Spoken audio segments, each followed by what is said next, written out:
Highway department Punjab Lahore में सोने की सड़क बनाने लगा।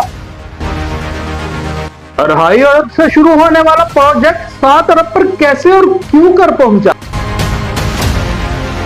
30 से 25 करोड़ पर किलोमीटर सड़क की लागत 54 करोड़ रुपए से ज्यादा किसने और क्यों कर पहुंचा दी?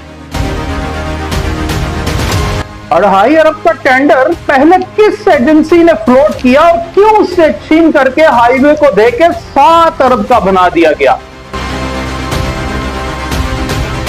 क्या 2.5 अरब के टेंडर का PC1 और एस्टीमेट PDWP में नहीं गया था?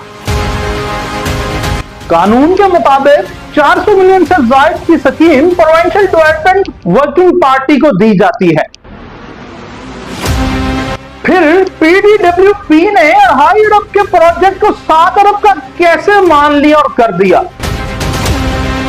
हाईवे डिवीजन लाहौर मज़कूरा प्रोजेक्ट का PC1 और एस्टीमेट क्यों छुपा रही है?